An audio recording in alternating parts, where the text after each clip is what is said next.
Bona tarda. Benvinguts a un nou diàleg d'història de Barcelona.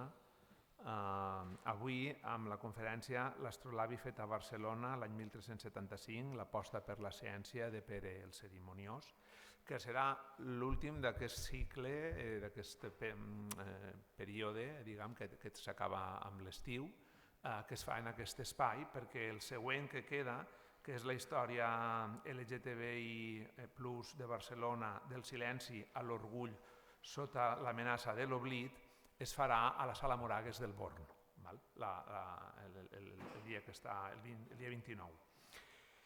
En aquest context medieval, molt més adaptat al tema que tractem avui, Almudena Azucena Hernández ens parlarà en general, el que és l'astronomia en època de Pere el Cerimoniós i en particular de la confecció per al monarca d'un astrolabi l'any 1375, el mateix any que va ser fet el famós Atles català. Alguns de vosaltres ja conegueu Azucena perquè va venir a fer una conferència sobre les taules i els calendaris i els components, els elements de caràcter astronòmic que precedeixen l'Atles català, i ja vau poder comprovar que Azucena és una gran humanista i una gran comunicadora. És una gran humanista perquè ella és llicenciada en Ciències Físiques per la Universitat Complutense de Madrid i alhora doctora en Història de l'Art per la mateixa universitat. Per tant, entronca un perfil de ciències pures i un perfil de ciències humanes que poques persones són capaces de conjuminar.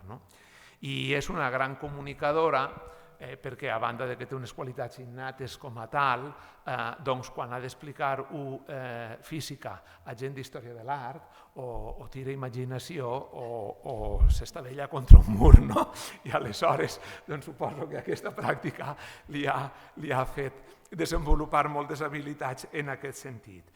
És una investigadora d'extraordinària solvència, jo no m'entretindré ara a fer tot el seu currículum, sí que diré que és investigadora titular de diversos projectes d'investigació a àmbit nacional, del Programa Nacional d'I+D+I, que és una investigadora que també forma part del grup Arquimed, Arquitectura e Integració de les Artes en l'Edat Mèdia, de la mateixa Universitat Complutense, i que ha treballat molt, en particular, el tema dels astrolabis medievals, sobre els quals ha publicat publicacions tan importants com Astrolabios en la España medieval, de Al-Ándalus a los reinos cristianos, Catálogo razonado de los astrolabios de la España medieval i La belleza del cosmos, Astronomicum Caesarium, a més de multitud d'articles en revistes nacionals i estrangeres. Per tant, no li resto més temps i deixo la paraula a l'Azucena. Pues buenas tardes, muchas gracias a todos por estar aquí y pues mi agradecimiento, Ramón, al Museo de Historia de Barcelona por invitarme a que compartamos un tiempo juntos hablando de un objeto excepcional, este astrolabio hecho en Barcelona en el año 1375, que es uno de los ejemplos más paradigmáticos de la apuesta por la ciencia del rey Pedro el Ceremonioso. Cuando yo vine, a ver si es aquí, sí. En octubre ya fue, lo ha comentado Ramón, al seminario que se celebró sobre el Atlas catalán, pues me acuerdo que hablando con él le dije, pero vamos a ver, que estáis celebrando el cumpleaños del Atlas catalán, año 1375, digo, pero si yo estoy de cumpleaños por otra cosa, por un astrolabio fantástico de la misma fecha. Es muy poco frecuente que tengamos objetos datados en la Edad Media y todavía es más casualidad que dos objetos tan singulares como el Atlas catalán y este astrolabio sean del mismo año. Así que pues esa es la parte un poco anecdótica, como yo siempre digo, gracias a Pedro el Ceremonioso por haber hecho esto, porque así me ha dado la oportunidad de volver 2 veces aquí, que es un lugar que adoro. Bueno, Pues este es el astrolabio en cuestión. Un astrolabio debe verse siempre por las dos caras. Ya veremos que tan importante es su cara frontal como su cara posterior. Lo que ocurre, claro, la cara frontal siempre es visualmente más atractiva y por eso es lo que solemos ver en los museos, pero si estuvieran bien puestos los astrolabios, deberían verse por ambas caras. Si queremos ir a verlos, pues nos tenemos que ir un poco lejos, porque este astrolabio está en el Museo de Bellas Artes de Boston, en Estados Unidos, un museo que es estupendo, pero nuestro astrolabio de Barcelona pues está en una sala que la llaman Sala del Coleccionista del siglo XIX. Está compartiendo espacio con objetos muy distintos, concretamente en la vitrina con un reloj del siglo XVIII, además está colgado de la pared, con lo cual no se ve en la parte posterior, y le da sombra la balda que está encima, que tiene otro objeto. O sea, que yo creo que todos estamos de acuerdo en que esta musealización es claramente mejorable. Yo ya protesté, entre comillas, por ahora no me han hecho caso. Así que cuanto más vayan y protesten, mejor. Este astrolabio está allí, en ese museo, desde el año 1888, en que fue donado por una coleccionista americana, la señora Baldwin, que donó esto y otros objetos. Esto no nos tiene que extrañar, porque el 90% de los astrolabios medievales hechos en la península ibérica están en instituciones fuera de nuestras fronteras, en Estados Unidos, en Canadá, en las principales ciudades europeas y en 2 países islámicos. Es un patrimonio que se nos fue en la segunda mitad del siglo XIX, se llevaron hasta monasterios enteros, pues no nos tenemos por qué extrañar que se llevaran estos objetos, ¿no? En momentos en los que no teníamos ninguna ley de protección del patrimonio. Así que ahora es imposible recuperarlos porque están legalmente allí. ¿Por qué es tan importante este instrumento? Pues lo que es más importante es porque sabemos quién lo hizo, cuándo y dónde. Mediante una inscripción en latín, que está además ubicada en un lugar muy extraño, que es en el canto del astrolabio. Los astrolabios que están fechados y firmados, que ya veremos que no son tantos, sobre todo los de factura latina, tienen la inscripción por la parte de atrás, pero no en el canto. Así que de canto este es el único. Y tenemos en torno a 2000 astrolabios catalogados en los museos del mundo. O sea que por eso ya merece una visión especial por el lugar donde su autor decidió dejar esta marca de su autoría. La inscripción en latín dice así: Astrolabio de Barcelona, año de Cristo de 1375, por Pedro Raimundo de la Casa del Rey de Aragón, latitud de Barcelona 41, longitud 39. Bueno, este señor, Pedro Raimundo de la Casa del Rey de Aragón, pues ya nos hace pensar que era una persona que era de la corte del rey, que en estas fechas era Pedro el Ceremonioso. Ya hablaremos al final de lo que hemos encontrado sobre esta persona. Vamos al siguiente dato, latitud de Barcelona 41. Bueno, por si a alguno se le ha olvidado un poco de qué va lo de la latitud, que es una de las coordenadas para ubicar terrestre, o sea, una posición terrestre, pues es el ángulo que forma, en este caso Barcelona, con el ecuador terrestre, 41 grados. Es lo que pone en el astrolabio. Hoy con todos nuestros medios medimos 41 grados 23 minutos, lo cual nos hace darnos cuenta de que lo medían muy bien, con los medios que tenían. Un instrumento hecho a mano, no con láser, ni con inteligencia artificial, ni nada por el estilo. Muy buenos datos, pero es que estos buenos datos los tenemos prácticamente desde el siglo IX, o sea que medían realmente con mucha precisión. Bueno, vamos ahora al siguiente dato, longitud 39. Aquí la cosa es un poco más complicada. He puesto además el fragmento de la inscripción donde lo pone longi 39, longitud de Barcelona 39, la longitud de Barcelona respecto al meridiano de Greenwich, que es el meridiano de cero para medir longitudes terrestres, son 2 grados 10 minutos. He traído el mapa del Aldas catalán, aquí estaría Barcelona, ahí está Greenwich, que está en Inglaterra, y aquí están los 2 grados 10 minutos al este de Greenwich, pero claro, el meridiano de Greenwich se definió como meridiano cero para medir longitudes en el año 1844, con lo cual en 1375 este meridiano ni estaba ni se le esperaba. ¿Qué pasaba en la Edad Media? Pues en la Edad Media pasan siempre cosas un poco caóticas, y es que prácticamente todas las ciudades importantes se autodesignaban meridiano cero. Y entonces tenemos meridiano cero de Londres, de París, de Roma, de Nápoles, de Florencia, de Atenas, del Cairo, de Bagdad, de Damasco. Prácticamente cada ciudad importante decía: yo soy el meridiano cero y esta ciudad está con respecto de mí a tantos grados, ¿no? Excepto en una excepción de un astrónomo andalusí que se llamaba Zarquiel, que no sé si le suena el nombre. Fue un astrónomo, el más importante astrónomo hasta ahora. Yo a todos los alumnos que les hablo que estudian astronomía digo, a ver si desbancan ustedes a Zarkiel y llegan ustedes tan alto como él llegó, ¿no? En la segunda mitad del siglo XI, este astrónomo sale de la tónica general de definir, de donde estoy yo, está el meridiano cero, y define lo que él llama el meridiano del agua. Y lo define en el punto más occidental de la isla más occidental del archipiélago canario, que es la isla del Hierro. Así que en el punto más occidental de la isla del Hierro define este meridiano del agua que él dice el Finisterre de los romanos se quedó demasiado al este. Este es realmente el Finisterre, o sea, por detrás de este lugar no hay vida, entre comillas, con lo cual todas las longitudes las vamos a medir siempre al este de esta posición. Miramos la posición de Barcelona con respecto del meridiano del agua y, oh sorpresa maravillosa, son 39 grados.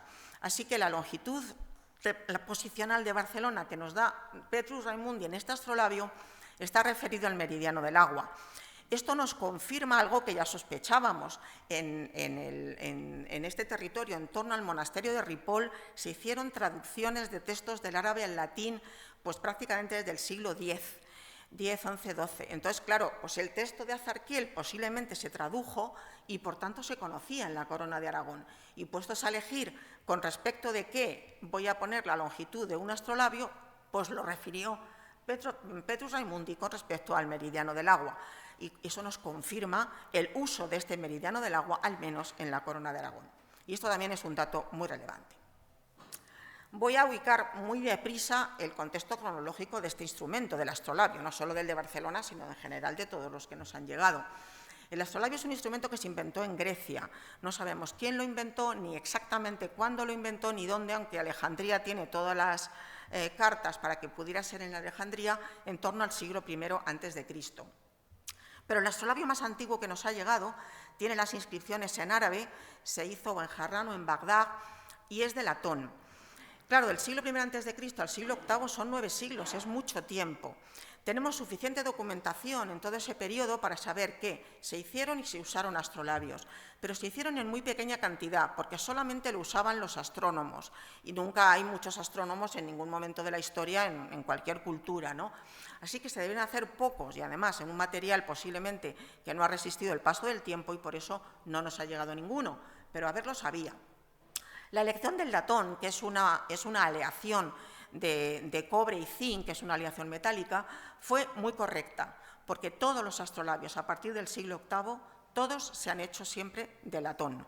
Así que fue un material, no voy a entrar en la metalurgia, que también es un tema que me apasiona, porque eso ya nos llevaría una hora entera solo hablando de eso, pero que sepan que fue una elección correcta desde el punto de vista metalúrgico.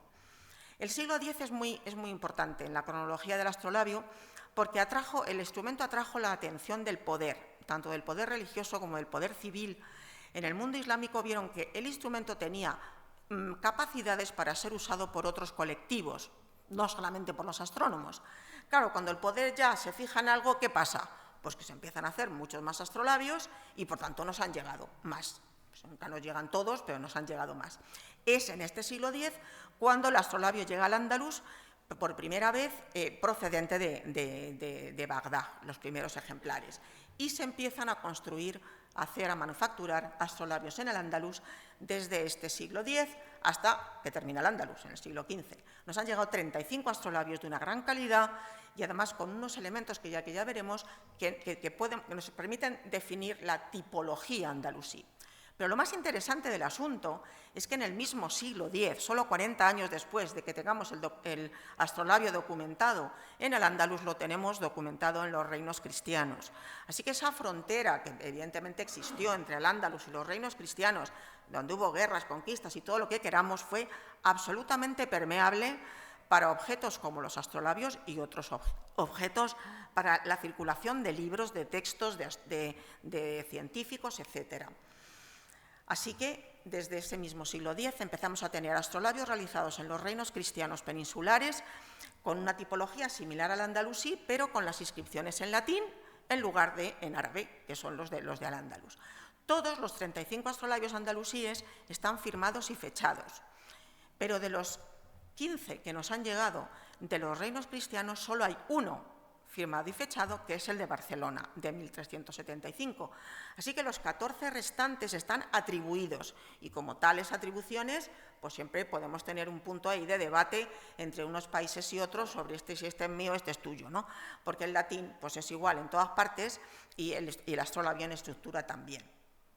Astrolabios se siguieron usando y haciendo hasta el siglo XVII en los reinos cristianos occidentales, tanto en la península como en toda Europa, Francia, Inglaterra, Italia, etc. Y en el mundo islámico hasta el siglo XIX, que es un poco sorprendente que durante 20 siglos se estuvo usando este instrumento. Y ya a partir de esa fecha pues, es el coleccionismo el que ha puesto sus ojos en estos objetos. Un astrolabio no solamente tiene la cara frontal y la cara posterior, sino que tiene una estructura interna. Y la estructura interna también es la misma, sí, sale un poco deforme, también es la misma en todos los astrolabios, salvo pequeños detalles que veremos. Tiene una pieza frontal, que es la más decorativa, que es un mapa estelar y que se llama araña, y a lo mejor les sorprende el nombre, porque es un poco sorprendente. Y esto es la imaginación de nuestros queridos antepasados, que consideraban que la pieza se parecía a una tela de araña y de ahí el nombre que le pusieron. Detrás de esta pieza, que ya veremos que es un mapa estelar, hay una serie de círculos, de piezas circulares grabadas por ambas caras, que se llaman láminas y que cada una de ellas sirve para una latitud, para dar servicio, para usar el instrumento en una latitud concreta. Para ser astrolabio uno tiene que tener como mínimo una lámina, evidentemente, y luego pues, puedes tener todas las que quieras. Cuanto más pongas, en más lugares puedes usar el instrumento. He visto muchos astrolabios, se los puedo asegurar, yo no he visto ninguno con más de 12 láminas, lo más frecuente 5 o 6 láminas. Todas esas láminas se agrupan en la pieza, digamos, más gruesa, ¿no?, que se llama madre, otro nombre un poco sorprendente, madre porque dicen es la que acoge a todas las demás piezas, y luego esto que está flotando en el aire, que debería de estar detrás, pero se me ha venido delante porque debería de decir aquí estoy aburrido, me vengo para adelante, que es una regleta, que se llama lidada y que ya veremos para qué sirve, pero es muy importante porque ya veremos que todo el uso del instrumento empieza siempre usando la alidada. Así que si yo tengo un astrolabio, pues voy colocando las láminas, da igual el orden, ¿por qué? Pues porque cada lámina tapa a la anterior, es totalmente irrelevante. Lo que sí que tengo que tener claro es que pongo en primer lugar la lámina correspondiente a la latitud del lugar donde lo voy a usar. Y si me voy a otro sitio, tengo que desmontar el instrumento y cambiar el orden y buscar la lámina del sitio donde voy a ir. Así que estaban continuamente montando y desmontando el instrumento para poder poner en primer lugar la lámina. Y luego siempre encima esta araña, que como hemos dicho, es un mapa estelar. ¿Qué quiere decir eso? Pues que esos elementos que acaban en punta marcan la posición de una estrella. En los astrolabios hay entre 20 y 25, 26 estrellas, que son siempre entre las más luminosas. Como debajo tengo ya veremos en detalle, ¿no?, pero un sistema de coordenadas para poder saber la posición de esas estrellas en el lugar desde que estoy mirando, porque no se ve el mismo cielo segundo en la parte del planeta en que me encuentre, lo que nos va a servir esto es para poder medir y determinar las coordenadas, la posición de estas estrellas. Por detrás ya hemos visto que aquí sí que nos ha movido, si no la doy, pues hay una lidada que es una regleta que puede girar en torno a su centro, porque todas las coordenadas celestes se miden en grados sexagesimales, así que hace falta que el instrumento me mida no distancias lineales, sino posiciones angulares.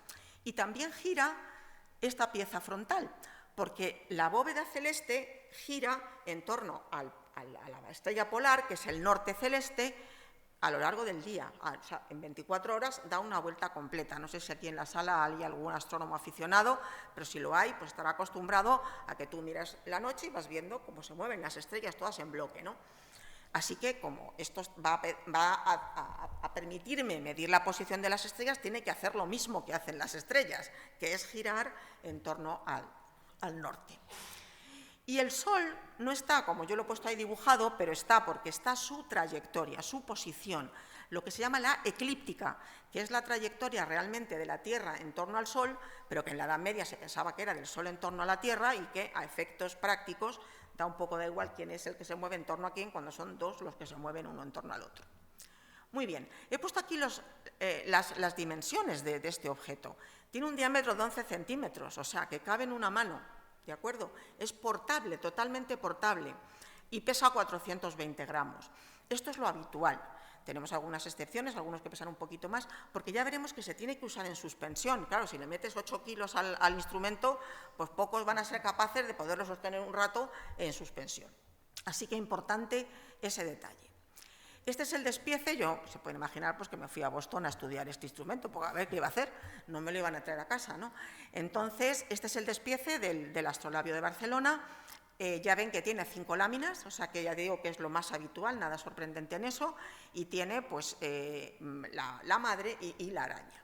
Vamos a ir viendo cada pieza. Esta es la araña, la pieza frontal. Una araña de astrolabio tiene que tener una serie de elementos que son obligatorios, que lo tienen todos los astrolabios. Y luego ya hay una parte que es opcional y ya depende del diseñador del astrolabio, se puede poner más o menos elementos. Lo primero obligatorio, ese círculo. Ese círculo es el círculo polar ártico celeste. Igual que en la Tierra tenemos el polo norte, el círculo ártico terrestre, el trópico de Cáncer, el Ecuador, trópico de Capricornio y así hasta el polo sur, pues esta misma terminología se usaba y se sigue usando en la bóveda celeste, que también se considera una esfera. Entonces, el círculo polar ártico celeste pues es el elemento más alto, como si dijéramos, de esa bóveda esférica. En el centro de ese círculo polar ártico celeste pues está la estrella polar, pero ahí no hay nada, y no hay nada porque justo está el orificio por el cual pasa el tornillo que une todas las piezas. Entonces tú tienes que pagar el precio del diseño del instrumento y ahí no puedes poner ni el nombre ni un elemento que te indique que ahí está el polo norte celeste, o sea, la estrella polar. Pero todo el mundo lo sabía y, por tanto, cuando hacían medidas, sabían que ahí estaba el polo norte celeste, aunque no lo ponga, ¿de acuerdo? El otro círculo obligatorio es el más externo, el exterior de la araña. Este es el círculo de Capricornio celeste. Todos los astrolabios de los 2000 que tenemos en los museos actualmente conservados, todos son para ser utilizados en el hemisferio norte de la Tierra, ¿de acuerdo? Entonces, desde el hemisferio norte de la Tierra vemos todas las estrellas que están en el hemisferio norte celeste, obviamente, ¿no? Pero también vemos unas poquitas que están en el hemisferio sur, porque la Tierra está inclinada con respecto a la trayectoria en torno al Sol. No viene tampoco en muchos detalles, porque otra vez si no nos dan las uvas, ¿no? Entonces, esas estrellas que vemos debajo del ecuador, eso sí, no están nunca más al sur que el círculo de Capricornio celeste. Así que el círculo de Capricornio celeste es el límite. No vamos a ver estrellas más allá de este círculo. Hay que esperar hasta que se dé la vuelta al planeta en el siglo XVI, Magallanes y luego Elcano, y se empiece a circular ya, más o menos, por todo lo que es el hemisferio sur de América, de África, etcétera, para que se empiecen a ver estrellas y constelaciones que antes nadie había visto. O sea, si lo habían visto los que vivían allí, pero quiero decir el mundo occidental. Así que este es el extremo, como si dijéramos. Y luego la tercera obligatoria es la eclíptica, la del Sol, la trayectoria del Sol, porque una araña de astrolabio es por el día el Sol, por la noche las estrellas. Ni caso de los planetas no juegan ningún papel en este instrumento. Y todo lo demás es opcional, es decir, según las estrellas que yo elijo para poner en esta araña, tengo que poner elementos para poder sujetar y poder colgar de esos lugares esos punteros según la posición de la estrella, y por eso hay unos circulitos, unos semicírculos. Y luego aquí Petrus Raimundi puso un círculo que es identificable, o sea, que tiene un significado astronómico, que no es solo decorativo, que es el ecuador celeste.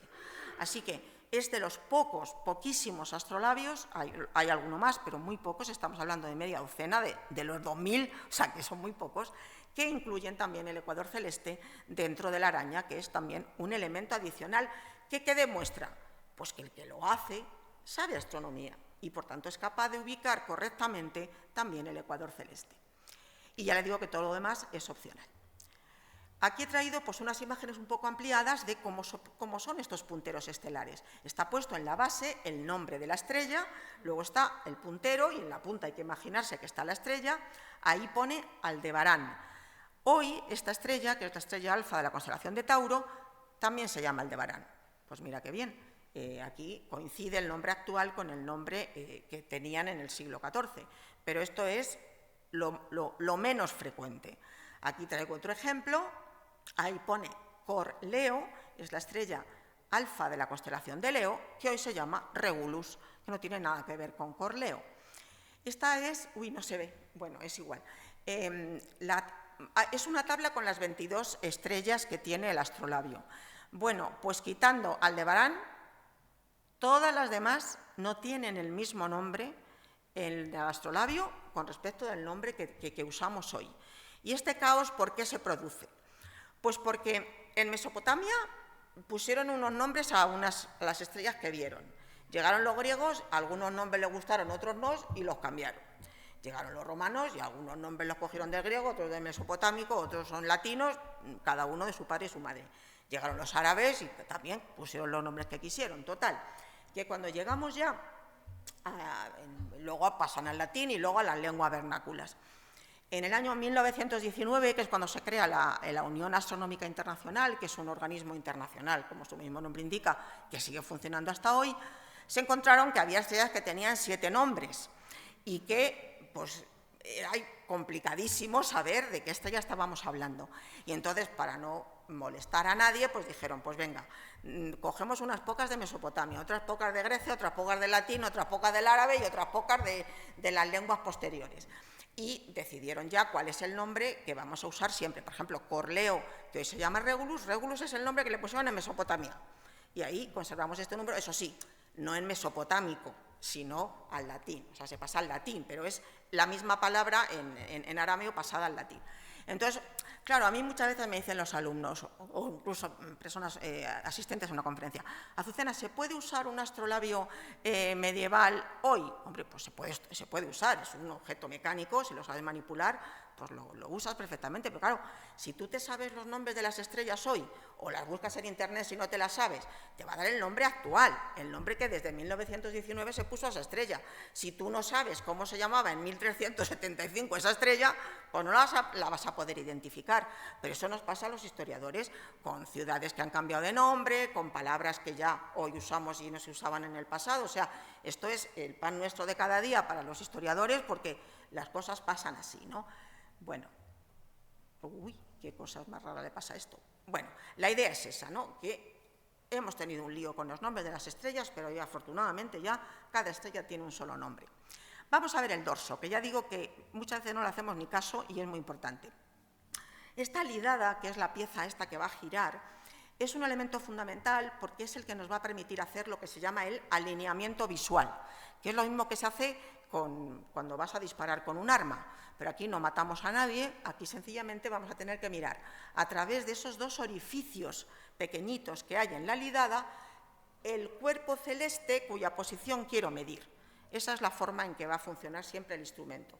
Tengo que mirar a través de los 2 orificios y cuando a través de los 2 orificios veo el objeto celeste, ya tengo la lidada correctamente ubicada, ¿no? Así que importantísima esta regleta.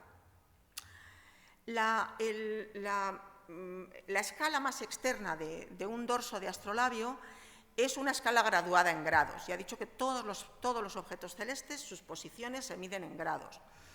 También en la Tierra, la latitud y la longitud también se miden en grados, o sea, no es nada extraño, ¿no? Es lo habitual. Aquí he traído, y bueno, en este caso, 4 cuadrantes de 90 grados cada uno, es lo más habitual también, pues hay algunos que tienen de 0 a 360, pero es lo menos frecuente. Y aquí he traído unas imágenes más ampliadas para que vean que están numerados de 5 en 5, 5, 10, 15, 20, 25, así hasta 90, pero luego entre cada 5 están las rayitas de 1 en 1, es decir, precisión 1 grado. Por eso medían bien, porque tenían instrumentos que permitían esa precisión. En los textos antiguos, en las primeras definiciones del astrolabio, lo que dice es que por detrás tienes que poner la escala en grados y ya lo demás, lo que quieras, libertad absoluta. Cada uno que ponga lo que quiera en el resto del dorso. Y por eso el dorso es tan importante, porque nos va dando idea de cómo va cambiando la moda. O sea, pues ahora metemos esto, pues ahora no, esto no me gusta y cambiamos de... Entonces el dorso es muy importante para los historiadores porque nos da un poco cómo se van generando cómo se van incorporando elementos o quitando elementos, ¿no? Entonces, la siguiente escala que tiene este astrolabio en la parte de atrás es un calendario zodiacal, son los 12 signos del zodiaco. Aries, Tauro, Géminis, Cáncer, Leo, así hasta Piscis, un calendario zodiacal. ¿Qué importancia tiene un calendario zodiacal? Pues que es el calendario que usaban los astrónomos. en un momento en el que prácticamente cada cultura tenía un calendario distinto. Algunos eran solares, otros eran lunares, otros eran lunisolares. Entonces, como esto era un caos, pues los astrónomos del mundo, o sea, todos escribían sus textos dando las fechas en calendario zodiacal. Por ejemplo, hoy es 15 de junio. 15 de junio estamos en Géminis, entra Cáncer el día 22, pues hoy es 24 de Géminis. O sea, uno puede decir de su fecha de nacimiento no solo cuál es su signo, sino puede decir el día del signo. 30 días, pues puedes hacer la equivalencia y decir, pues yo soy del día tal, de Géminis, de Cáncer, de Leo, de lo que sea, ¿no? Claro, ese 25 de Géminis era igual en todas partes. Lo del 15 de junio ya era si tenías un tipo de calendario. Si tenías otro tipo de calendario, pues igual era otro día. Entonces, la presencia del calendario zodiacal es bastante habitual. Lo que ya no es nada habitual es que este astrolabio tiene además los 12 meses del año juliano. El año juliano es enero, febrero, marzo, abril, como ahora. Lo que pasa, este fue el que estableció Julio César en todo el Imperio Romano, y luego en 1583 tuvimos que cambiarlo a lo que se llama calendario gregoriano, en tiempos del Papa Gregorio XIII, porque había un desajuste, pero mantuvimos los nombres de los meses y todo lo demás, ¿no? Claro, esta es lo que se llama la aportación de Al-Ándalus al diseño del dorso de los astrolabios. ¿Por qué en Al-Ándalus se introduce el calendario juliano? Pues porque el mundo islámico llegó a la península ibérica, que era un territorio fuertemente romanizado, donde este calendario estaba muy asentado. No había otros calendarios además de este, era en todo el territorio el mismo calendario. Y entonces consideraron que era importante ponerlo ahí, porque hasta para los musulmanes que venían de un calendario lunar, como es el calendario musulmán, esta era la forma de entenderse con los locales, podríamos decir, ¿no? Y es, yo el calendario zodiacal más o menos sé cuál es, voy a buscar la equivalencia con el calendario juliano y le digo, hombre, felicidades que es tu cumpleaños, que es 15 de junio. Y lo puedo decir porque está ahí puesto. Hay una equivalencia entre los dos calendarios. Bueno, esta aportación de Al-Ándalus la tenemos en todos los calendarios del Ándalus, por supuesto, porque se introdujo desde el más antiguo que nos ha llegado, ya lleva los dos calendarios. En todos los realizados en los reinos hispanos, incluido el de Barcelona del 1375, y en todos los realizados en los países europeos, en cualquier país europeo. Así que por eso sabemos que la influencia fue al Ándalus a Europa, ¿de acuerdo? Sin embargo, en el mundo islámico, en el resto del mundo islámico, no se puso este calendario juliano. ¿Por qué? Pues porque eran territorios menos romanizados y no era para ellos tan importante incorporar este segundo calendario. Y luego tengo que hablar de esta gráfica, aunque va a ser un poquito complejo, pero estoy seguro de que les va a divertir el tema, ¿no? Bueno, esta gráfica que hay aquí, se llama doble cuadrante horario, es una gráfica que permite convertir las horas desiguales en horas iguales. Yo supongo que esto no lo han oído ustedes en su vida, es normal, no se crean que no, porque es lo normal. Bueno, ¿qué es esto de las horas desiguales y las horas iguales? 2 minutos para contarlo. Si a ustedes les dejan en una isla desierta sin reloj, es totalmente imposible que sepan cuándo termina un día y empieza el siguiente, porque ocurre en un momento de la noche en que no pasa nada. Cuando pasa eso, pues al cielo no le pasa nada a esa hora, porque ha cambiado el día. Bueno, pues en la Edad Media pues las cosas no se hacían así. En la Edad Media y hoy hay 2 fenómenos astronómicos que todo el mundo identifica sin ningún problema: la salida del Sol y la puesta del Sol. Esto no hace falta ser muy listo para saber cuándo y dónde sale y se oculta el Sol. Y entonces en la Edad Media decían, pues el día empieza cuando sale el Sol, cosa que parece bastante lógica. Entonces, todo el tiempo que está el Sol sobre el horizonte, desde la salida del Sol a la puesta del Sol, es el día. Y desde la puesta del Sol hasta la salida del Sol del día siguiente, pues es la noche. Bastante lógico. Ellos, o sea, desde los mesopotámicos sabemos que el día tiene 24 horas y dicen, pues 12 horas para el día y 12 para la noche, ¿para qué nos vamos a pelear por el numerito? Dividen el tiempo entre la salida y la puesta del Sol entre 12 y por la noche las otras 12 horas, hasta las 24 horas del día. Esto es como medían el tiempo en la Edad Media, así lo medían. ¿Cuál es el problema? Pues el problema, que creo que todos somos conscientes, que en verano tenemos más horas de sol y la noche más corta, y en invierno al revés. Con lo cual, estas horas, yo divido un periodo más grande siempre entre 12, pues me van a salir desiguales. Las horas tenían distinto número de minutos cada día del año y eran distintas las horas del día que de la noche. Esto hoy nos parece kafkiano, pero ellos pues era lo normal. Básicamente porque no tenían percepción del minuto. Hoy medimos hasta los milisegundos y ¿quién queda con alguien a las 12 horas, 14 minutos, 13 segundos, 526 milésimas? Pues nadie. ¿Por qué? Porque sí percibimos las horas y los minutos, pero no percibimos más allá. Bueno, pues ellos estaban en el módulo hora. Era igual que hubiera 40 minutos, que 50, que 60 entre una hora y la siguiente. Para una latitud, y luego encima, claro, en cada latitud teníamos una historia distinta. Para Barcelona, que lo he calculado, pues las horas cambiaban entre 45 minutos y 75. Es decir, en verano las horas, por ejemplo, en estas fechas, eran de 75 minutos por el día y de 45 minutos por la noche. Y en invierno al revés, 45 minutos por el día y 75 por la noche.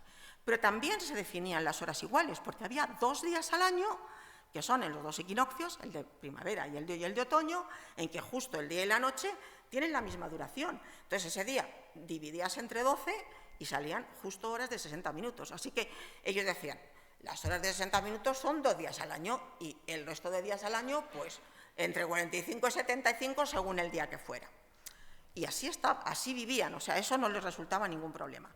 Los astrolabios, que ya veremos que miden el tiempo, miden horas desiguales. Los relojes de sol miden horas desiguales. Pero, ¿qué pasa en un momento dado? Pues que viene el problema. No, el problema no.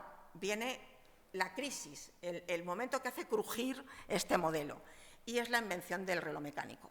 El reloj mecánico, que se inventa en el mundo occidental a finales del siglo XIII, pues son ruedas dentadas, y además los que ya peinamos canas, pues las hemos visto incluso en casa de nuestros padres, con las pesas, ¿no? Claro, tú ahí puedes ajustar todo ese mecanismo para que la aguja minutera dé la vuelta en 60 minutos y luego avance las de las horas 1 hora. No le puedes decir al reloj, no, que es que mañana en vez de 60 son 62 y dentro de 3 días 43. O sea, eso es imposible.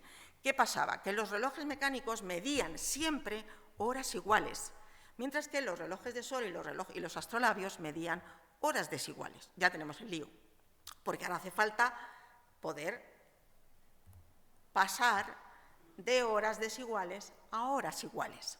Entonces, empezamos a encontrar en los astrolabios estas gráficas que nos permiten visualmente, sin hacer una fórmula matemática que sea complicada para una persona que no tenga conocimientos de astronomía intensos, poder hacer el cálculo. Una calculadora gráfica, la primera que tenemos temporalmente hablando. ¿Quién inventó esta gráfica? Pues como casi todo lo que se inventa en periodo medieval, esto se inventó en Bagdad en el siglo IX, o sea, fue un invento antiguo. Lo que pasa que solo estaba en los libros de astronomía sí que estaba. Si quiere usted pasar de horas desiguales a horas iguales, lo puede hacer siguiendo esta gráfica. Lo que no lo encontramos es en los astrolabios.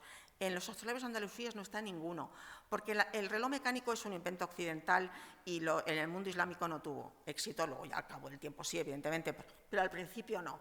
Sin embargo, lo tenemos presente no solo en este astrolabio, que encima, como está fechado, nos ayuda muchísimo a poder ubicar cuando se les ocurre empezar a poner estas gráficas en la parte de atrás de los astrolabios, y tenemos 4 más que tienen también esta gráfica. Entonces, claro, cuando yo me encuentro con un astrolabio que no está firmado ni fechado, que tiene esta gráfica, ¿qué digo?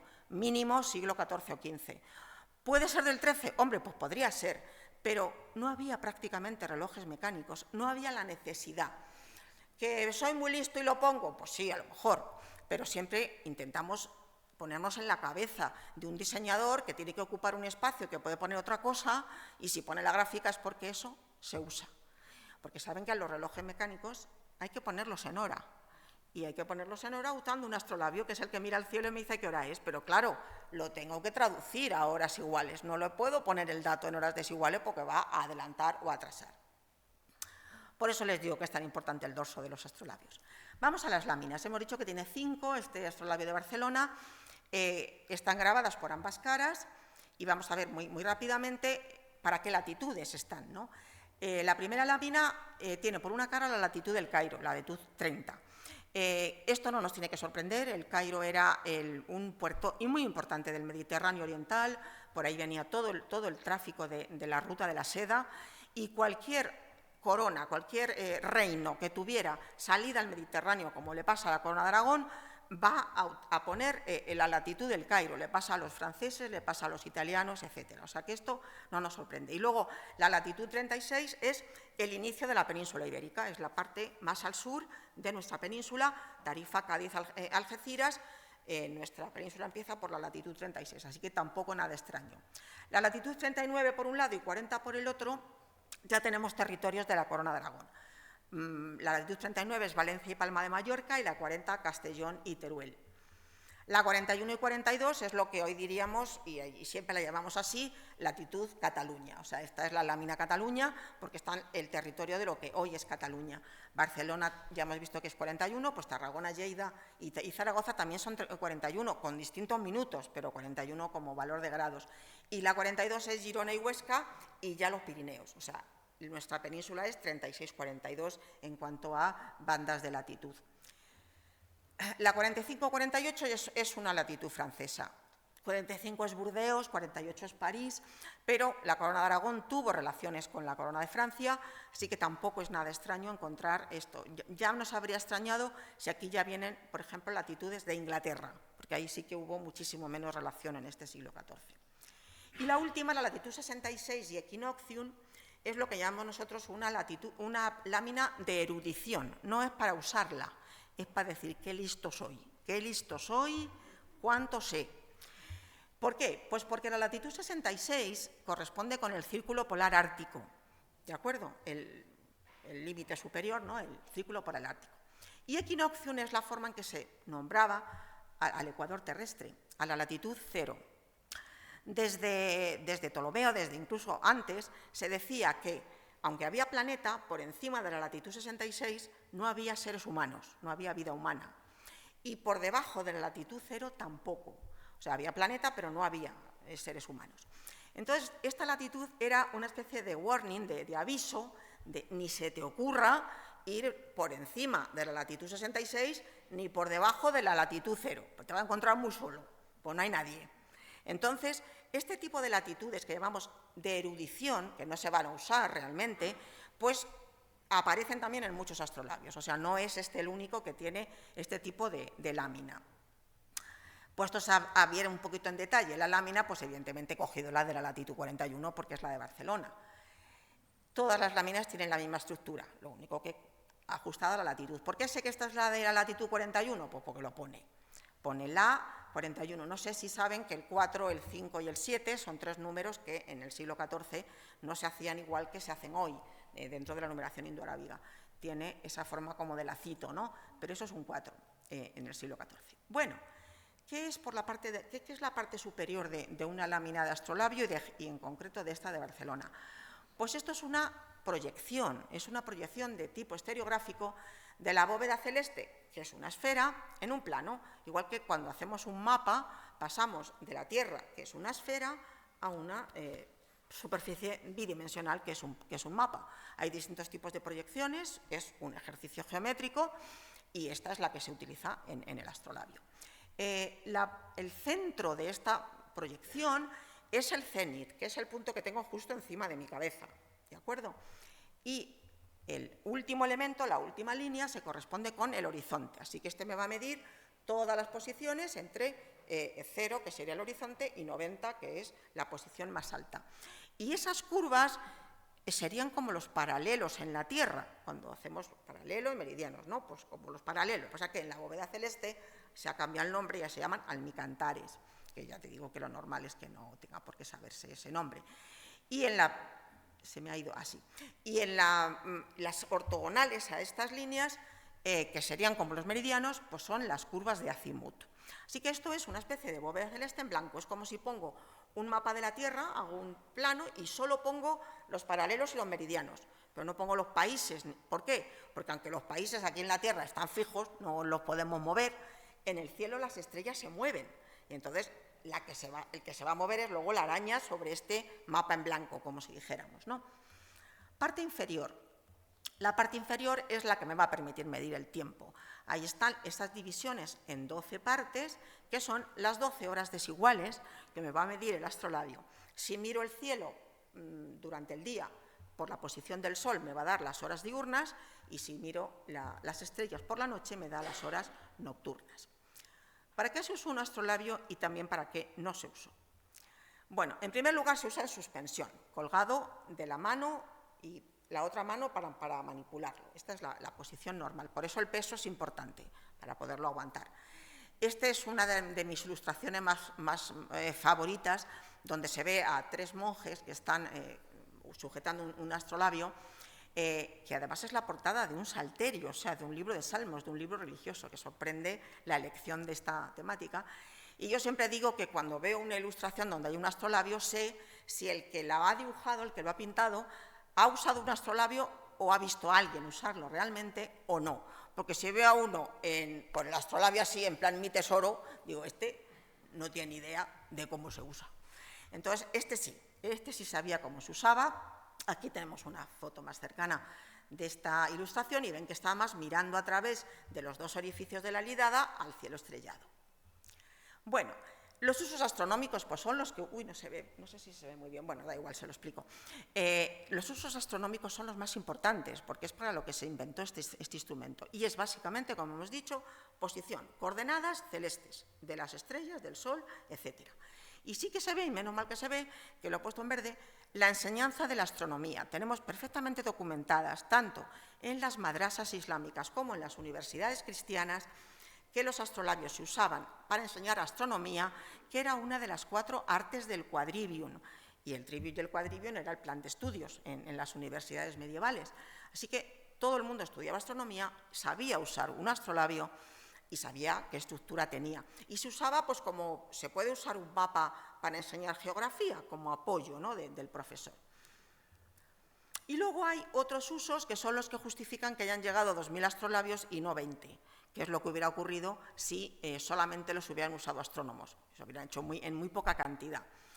Que son los usos topométricos, medidas de alturas y profundidades. ¿Qué colectivos pueden estar interesados en medir alturas y profundidades? Pues los arquitectos, los urbanistas, los militares. Tenemos documentos militares, de arquitectos, de urbanistas, que usaban astrolabios para hacer medidas. Y luego como reloj. El astrolabio fue el gran reloj medieval, que era el único que podía medir el tiempo por la noche, porque el reloj de sol, que era el otro, solamente funcionaba obviamente por el día. ¿Y para qué no se usó? El astrolabio no se usó en navegación. Esto es un error que además, si ustedes entran en Internet y ponen astrolabio, si no es en la línea 1, pues en la 3 ya le aparece que se usó en la navegación, y esto no es verdad, es un error. Pero no es un error, no podemos echarle la culpa a Internet, ni al ChatGPT, ni a las redes sociales, ni a nadie. Esto es un error que se generó en el siglo XVI y no hemos sido capaces de neutralizarlo y llevar las cosas a su lugar, ¿no? ¿Y por qué este error? Pues porque a finales del siglo XV, cuando empieza la navegación por el Atlántico, los portugueses se dan cuenta que no tienen ningún instrumento que puedan usar en un barco. O sea, el astrolabio no les servía. Primero porque era un instrumento frágil, que se movía mucho, y hay que mirar a través de 2 agujeros la posición de una estrella, o sea, en un barco de vela, con el astrolabio para acá y para allá, pues se queda imposible. Entonces, pues no se puede usar. Pero es que además en un barco, ¿qué es lo que yo quiero saber? ¿Dónde estoy? Y resulta que en el astrolabio le tienes que poner la lámina del sitio donde está. Pero si no sé dónde estoy, ¿cómo voy a poner la lámina? O sea, el instrumento no estaba diseñado para ser usado en un barco. Entonces, al ver que no tenían instrumento y que por el Atlántico no podían hacer lo que habían hecho por el Mediterráneo hasta ese momento, que era moverse costeando y mirando el perfil de la Tierra para no perderse, inventaron este instrumento que está en la imagen. Y aquí el error que cometieron fue que lo llamaron astrolabio náutico, que no le deberían de haber llamado astrolabio, porque esto no tiene más que una escala en grados y una lidada, nada más. Esto es más un goniómetro. Un goniómetro es un medidor de ángulos, es un goniómetro náutico. Y debían de haberlo llamado goniómetro náutico, pero no les debió de gustar lo de goniómetro, les debió gustar más astrolabio, se vendía mejor eso. Y entonces aquí empieza el problema, porque a partir del siglo XVI empiezan a aparecer un montón de textos que a lo mejor les suena el nombre del arte de navegar, Y en la página 1 dice, coja usted el astrolabio náutico y haga no sé qué, y en la página 2 ya dice, y dicho astrolabio, y el de náutico se va por las ramas y ahí se genera el error. A partir de ahí, pues el astrolabio se usa en navegación. Entonces vamos a ser precisos en el lenguaje, igual que no es lo mismo una moto que una moto náutica, pues no es lo mismo un astrolabio que un astrolabio náutico. El astrolabio náutico, por supuesto que se usó en navegación, no fue muy popular, fue más popular el cuadrante, que luego dio lugar al sextante y al octante, pero bueno, se diseñó para ser usado en navegación, pero no deriva, no es lo mismo que un astrolabio. Los usos del astrolabio no nos los tenemos que inventar, no tenemos que hacer conjeturas, porque afortunadamente nos han llegado un montón de textos que se llaman libros del uso del astrolabio y que hoy llamaríamos pues, manual de instrucciones, porque es lo que son, nos van indicando uso número 1, uso número 2, qué hay que hacer. Ya ven que este que he traído en imagen, que es el más antiguo que se escribió en la península ibérica, lo escribió un astrónomo cordobés durante el periodo califal, durante el califato de Córdoba, Ibn al-Sam, a finales del siglo X. No tiene ninguna imagen, es decir, todo es descriptivo, muy detallado, muy descriptivo. Se describen en torno a 100 usos, para que vean que se usaban muchísimas cosas por muchísimas personas de distinta tipología. Es verdad que más de la mitad es astronómico, uso astronómico. Y claro, ninguno relacionado en la navegación. De hecho, además empiezan todos diciendo, póngase usted en una superficie horizontal estable, coja el astrolabio de su mano y manténgalo vertical sin moverlo. Pues claro, si eso se traspasa a un barco de vela, pues ya tenemos que francamente no se usaban. Y he traído uno porque no me puedo resistir a contarles que están escritos de una manera que hoy diríamos user-friendly, porque los usos topográficos y de reloj están escritos de una manera para que los pueda entender una persona que no tenga por qué saber astronomía, mientras que los que son de uso astronómico, ahí hay mucha terminología astronómica, o sea que sí detectaban que era distinto tipo de usuario y por tanto no podías usar el mismo lenguaje en todos.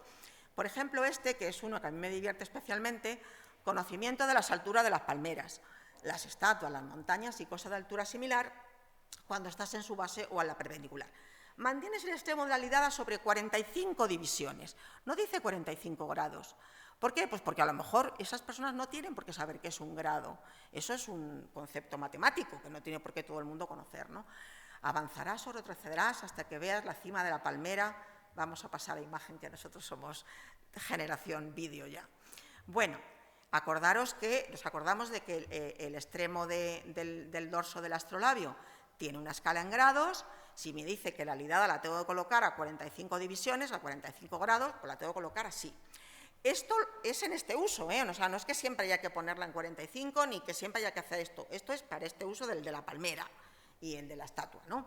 Bien, ya tengo la lidada colocada y ahora me dice que con la lidada colocada y mirando a través de los dos orificios me voy acercando o alejando de la palmera hasta que vea el extremo superior de la palmera. Cuando lo vea, ¿qué es lo que se me ha generado ahí? Pues un triángulo rectángulo regular y, por tanto, la distancia horizontal desde el astrolabio a la palmera es igual que la altura de la palmera, añadiendo, eso sí, mi propia altura, porque yo tengo el astrolabio a la altura de mis ojos, pero bueno, medirme a mí mismo pues no es tan complicado. Convertimos la dificultad de medir en vertical a medir en horizontal, que es mucho más fácil. Cuando ya empezamos a tener estos textos de uso del astrolabio en imprenta, ya sí que empiezan a aparecer dibujos, porque ahora ya se amortiza el esfuerzo de la imagen, porque son grabados que se reutilizan, y vemos, por ejemplo, ahí este mismo, en vez de palmera, es torre, para medir la altura, que es lo que hacían los militares, los arquitectos, etcétera, o, por ejemplo, este otro, que es para medir la profundidad de un pozo, a qué altura está el agua, para poder saber cómo hay que poner la bomba, ¿no?, que saque el agua del pozo. O sea que ya digo que son usos muy, muy interesantes. Y ya terminamos buscando a este señor, a Petrus Raimundi, que nos aparece en la inscripción. Claro, pues si era de la corte del rey Pedro el Ceremonioso, ¿dónde hay que venir a buscar? Pues a la joya de la corona, porque no saben ustedes la maravilla que es el archivo de la corona de Aragón. O sea, yo a usted no tengo que decir porque ya lo saben, pero yo voy por el mundo vendiendo la moto del archivo de la corona de Aragón, el mejor, para mí, archivo medieval del mundo entero. O sea, no tenemos tantísima documentación tan bien conservada y con tanto rigor. O sea, que es que casi hay día a día, año a año, mes a mes, ¿no? Así que pues, nos pusimos a buscar no solo a un tal Petrus Raimundi entre toda la documentación de Cancillería, o sea, de la corte, de Pedro el Ceremonioso, de los dos hijos, de Juan el Cazador y de Martín el Humano, y también del padre, de Alfonso el Benigno, por si acaso, ¿no? Y buscamos también Pere Ramón, porque ya a estas alturas tenemos documentación en latín, donde uno espera encontrar Petrus Raimundi, pero también en catalán, donde uno espera encontrar Pere Ramón, que es el nombre en catalán. Bueno, pues no encontramos a este personaje. Y bueno, pues esto no, o sea, te da rabia, ¿no? Pero ¿y qué vas a hacer? Pues si no está, no está, ¿no? Nunca nos llega toda la información completa. Trabajamos siempre con puzzles, ¿no? Pero algunas veces ocurren milagros. Y buscando otra cosa, o sea, no me fui a Sevilla a estudiar y trabajar en la Biblioteca Colombina, que es la biblioteca del hijo de Cristóbal Colón, de Hernando Colón, era un erudito, tenía una biblioteca de más de 15.000 libros, entre manuscritos y libros impresos, que cuando murió pasó a la Catedral de Sevilla, y buscando otra cosa, ¿cómo será que casi pego un brinco y me echan por chillar? Que de pronto me encuentro a un tal Petrus Raimundi, médico, autor del libro Tractatus Primus, Tratado de la Rosa Filosofal, del año 1338. En la primera página dice que el libro lo ha escrito en Tremp, que está en la provincia de Lleida, y que se lo dedica al obispo de Urgell. Y el obispo de Urgell estaba muy vinculado con la Corona de Aragón. Además, Lleida, pues claro, a mí esto me suena muy bien porque fue la sede, como ustedes saben, de la primera universidad que hubo en la Corona de Aragón. La fundó en 1300 Jaime II. Este es el aspecto que tiene la primera página de este libro. Es un tratado de medicina, astronomía y filosofía. Esto ahora a lo mejor nos parece un poco locura, pero en la Edad Media esto es totalmente habitual, porque el conocimiento era mucho más global, menos segmentado, porque ahora pues, no nos da la vida si queremos estudiar tantas cosas, ¿no? Pero en aquel momento sí era viable. Entonces nos da perfectamente el perfil de un médico, que podía haberlo escrito igual un médico que un astrónomo, porque tenían una formación muy similar. ¿Y cuál fue únicamente lo que nos crujió un poquito? Pues que el libro está fechado en 1338 y el astrolabio en 1375. O sea, hay 37 años de diferencia entre los dos objetos. Este libro no lo ha podido escribir un adolescente, porque hace falta tener una formación suficiente para poderlo escribir. Así que como mínimo hay que echarle 30 años a Petrus Raimundi cuando escribió el libro. Claro, esto nos pone que tenía 67 cuando hizo el astrolabio. Claro, vas a buscar cuánto duraba la gente, o sea, cuál era la vida media en la Edad Media, y te dicen, pues 40, 45 años. Pero claro, eso es porque la mitad de los niños se morían antes de los 2 años. Pero tenemos nonagenarios documentados en la Edad Media, gente que llegaba a los 90, no tantos como hoy, pero sí que había, ¿no? Entonces, es viable, o sea, es viable que estemos hablando de la misma persona, que en su juventud, entre comillas, o cuando acaba medicina y ya se empieza a mover, se deja ver en el obispado de Urgell y hace este libro, y ya entonces pues, se empieza a hacer más famoso y termina en la corte de Pedro el Ceremonioso y hace un astrolabio. Tenemos médicos documentados que hacen astrolabios, o sea, no sería el primero, ¿no? Y si no, la otra opción que también hemos puesto sobre la mesa, y eso lo dejo a ustedes para que si alguien tiene alguna idea mejor, pues se le ocurra otra, que es que fueran padre e hijo, porque tenemos padres e hijos con el mismo nombre, con la misma formación, o sea, hijo médico, padre médico, y claro, si ya es padre e hijo, pues ya no tenemos ningún problema con las fechas porque nos cuadran perfectamente. Así que o son el mismo o podrían ser padre e hijo, o podrían no tener ninguna relación, porque esto también es posible, ¿no? Pero hasta ahí hemos podido llegar. Documentos relativos a Pedro Ceremonioso y astrolabio. Yo antes se lo comentaba a Ramón, digo, este palacio tenía que tener astrolabio por todas las esquinas, porque tenemos más de 30 documentos y no voy a entrar en detalle, en cada uno dice a quién se lo encarga, siempre, bueno, pues hay judíos mallorquines, no nos tiene que extrañar que teníamos una comunidad judía muy importante allí, tenemos otros nombres, por ejemplo, Nassan del Barri de Perpiñán, y luego, eso sí, el diseño lo hacía un astrónomo y luego la ejecución siempre se lo encargaba a su joyero, o sea, a su orfebre, de confianza. Pero no he podido resistirme a traer el documento que yo más adoro de los que hemos encontrado en Pedro Ceremonioso. Además lo he dejado en catalán porque ustedes son perfectamente capaces de leerlo, no hace falta que lo traduzca. Y es una carta que escribe a su hija Leonor, que hacía un año que se había casado con el que luego sería el rey Juan I de Castilla, o sea, el príncipe Juan, y claro, pues se va de Barcelona y ya se va a Castilla con su marido. Y el padre le manda una carta en la que dice, te mando un regalo que te va a gustar, te va a plaer, que te va a dar placer, entiendo yo.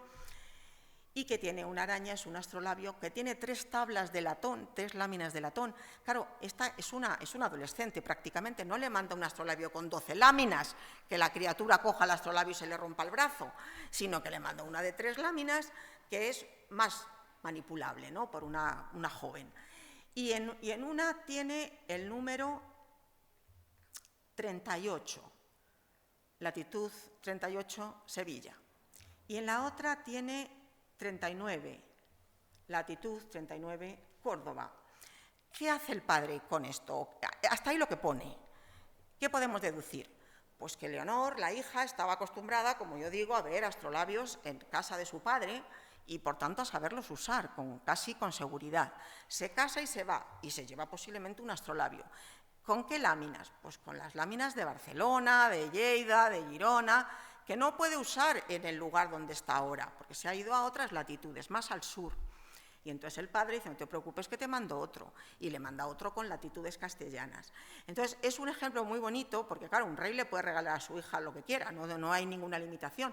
Que elija regalarle un astrolabio no deja de ser curioso y pone en valor pues lo que era de importante, ¿no?, para este hombre, para Pedro el Ceremonioso, los astrolabios, como para elegir eso para regalarle a su hija recién casada. Y con eso quería terminar. Espero que les haya gustado. Muchas gracias, muchas gracias.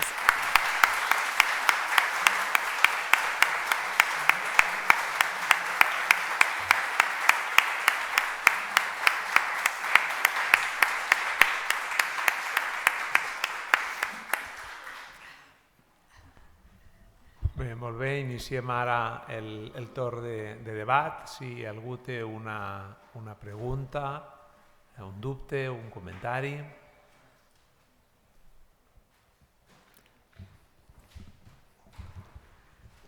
Gracias, Azucena, por esta fantástica clase magistral. Una pregunta que me tiene así, totalmente inexperto en astronomía, nada. Si se usa en suspensión, ¿qué papel juega la estrella polar?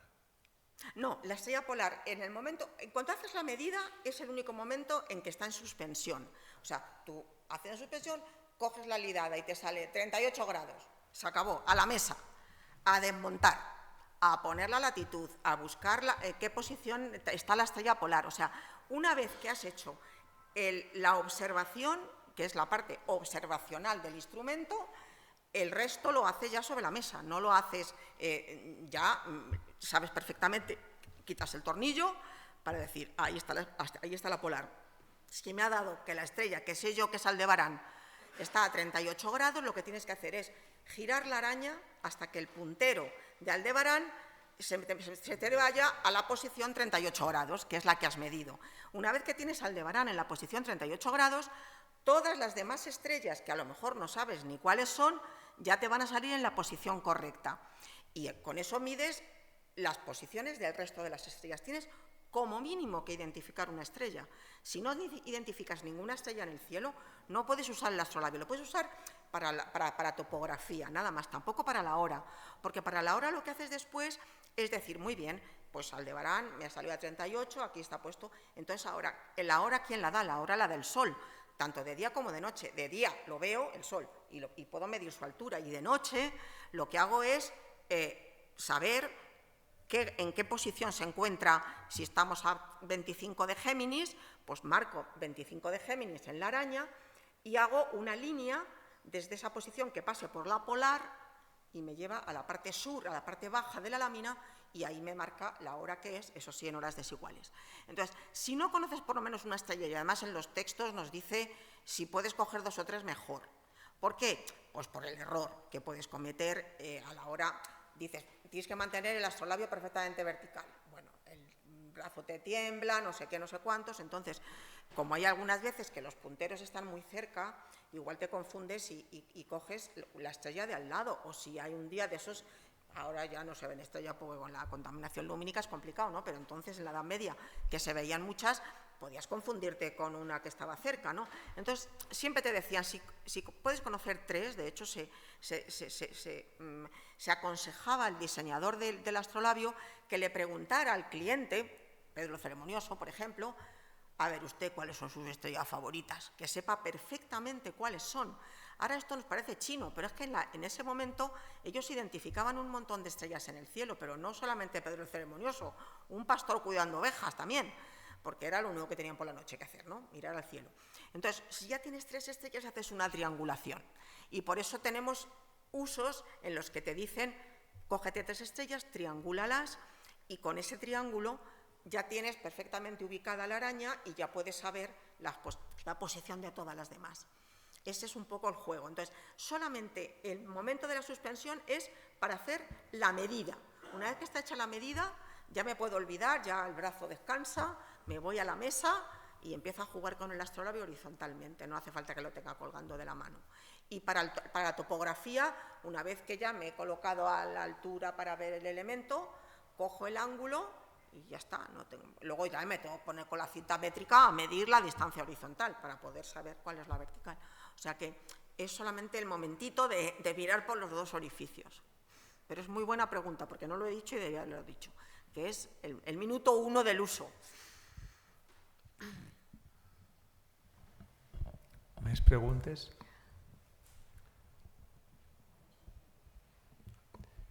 Yo sí tengo una. Sí, dime. ¿Puedes poner la lectura de la leyenda, donde dice que es de la casa del rey de Aragón? La inscripción. Sí. Porque yo he trabajado muchos años en el archivo de la Corona de Aragón. Bueno.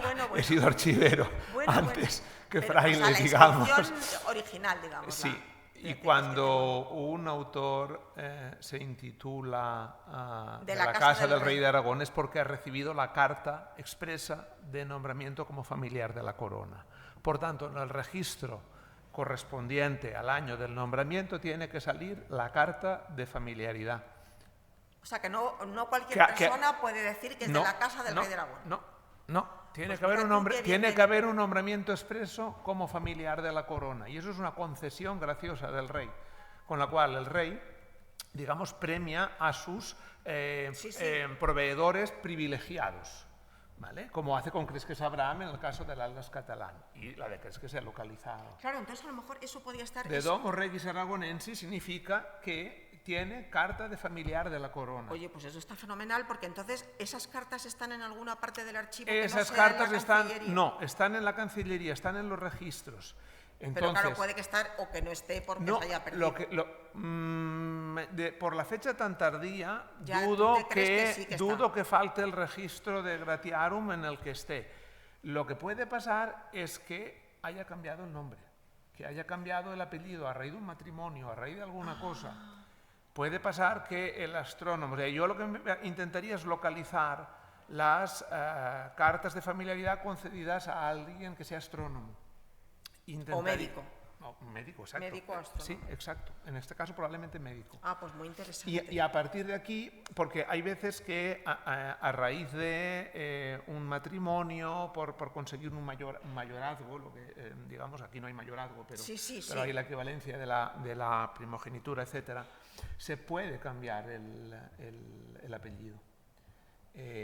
Entonces, pero si él se intitula, y más se intitula en el título de una obra, tiene el valor de decir que es de Domus Regis Aragón, es porque tiene la carta de familiar de la corona. Un pedazo de inscripción que yo siempre lo que he dicho es, no creo que le permitieran mentir, entre comillas. Tiene la carta de familiar de la corona, igual que la tiene Cresques Abraham para las cartas. ¿Y eso se conserva, el de Cresques Abraham? Y tanto, claro. Y esta también se tiene que conservar porque es algo que genera derechos. Vale. Y por tanto la Cancillería no se olvida de registrar algo que genera derechos. Genera privilegios en el trato. Sí. Y esos privilegios en el trato este señor los alegará ante un tribunal de justicia, ante quien le corresponda. Y por tanto la Cancillería se guarda la matriz registral, que es la que tiene valor jurídico. En caso de duda, el juez pedirá a la Cancillería que expida una nueva copia. Y por tanto la Cancillería la tiene que conservar. Así que deberíamos ser capaces de encontrar... Te lo voy a encargar. Deberíamos ser capaces de encontrar... Yo te hago los cálculos astronómicos que quieras y tú me buscas esa carta esa. No, pero me parece interesantísimo porque, claro, es verdad que nosotros, esto se hizo dentro de un proyecto y no tenemos, o sea, somos todos no estamos tan familiarizados con el Archivo de Aragón como estáis vosotros, obviamente. Sufrimos porque no tenemos lo mismo en Castilla, pues sufrimos muchísimo. Tiene que salir. Pero es que yo decía, qué raro que no aparezca absolutamente nada. Tiene que salir la carta. Si él tiene el valor de llamarse Regis Aragonensis, es porque ha recibido la carta. Y es extrañísimo que una carta de familiaridad no quede registrada en el libro correspondiente. Vale. Y claro, esto es ir a buscar 1385 no necesariamente porque se la han podido dar antes. O después. ¿Crees que es la a la semana? Ah, no, claro, ella la tiene, ya la tiene. Es que ya la tiene, o sea, sí. Antes de 1375. Antes de la fecha en concreto de esta emisión. Claro, de la que está la de familiar de la corona de Cresques Abraham. Tenemos la noticia de la llegada del Mapa Mundi y una semana justo después se expide la carta. Pero claro, él en el Mapa Mundi no dice intitula, nada, aún, claro, pues digo, pero no está aquí firmado. Ya él se ya la tiene, pues es que ya la debía tener, aunque sea del año porque anterior. ya debía estar haciendo desde hace años astrolabios para la Casa Real. Claro. Entonces él tiene ese nombramiento. Y como para poder beneficiarse ha tenido que ir a la Cancillería a sacar la copia en pergamino para llevársela.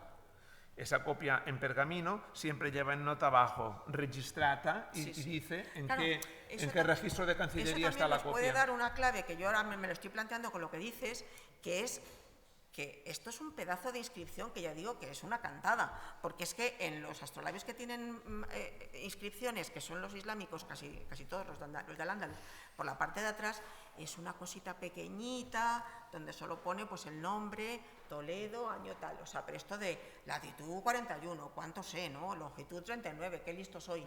Entonces supongo que esto es un poco pues como lo de Velázquez con la cruz del Caballero de Santiago, que me han dado ya soy jefe, o sea, yo ahora ya tengo derecho de poner aquí este pedazo de inscripción. Atrás no me cabe porque tengo lo de las curvitas, lo otro, pues ¿dónde lo meto? En el canto. En el canto no hay nada y no estorba y puedo poner todo lo que quiera. Es un elemento de prestigio. Luciéndome porque tengo ese cargo. Cosa que probablemente indica que ya es bastante mayor y bastante famoso. Claro, y entonces también eso podía favorecer el que fuera el chavalín, o sea, o el joven que empieza y que llega aquí un poco a la plenitud de su carrera como médico astrónomo. En mi opinión, sí, lo favorece. Pues es muy interesante lo que estás comentando, Ramón. Yo astronomía no sé, pero sí, la archivística sí. Cambio astronomía por cartas de Cancillería, que de eso es lo que yo no sé. Es lo que hay, que podemos saber de todo. ¿Alguna cosa més? No? Sí. Allà. Ui, clar, a veure, es conserva la còpia registral. De la mateixa manera que quan vas a un notari a comprar un pis i et donen l'escriptura, a tu el que et donen és una còpia autèntica, però el que val realment és la còpia que es queda al notari en el protocol notarial.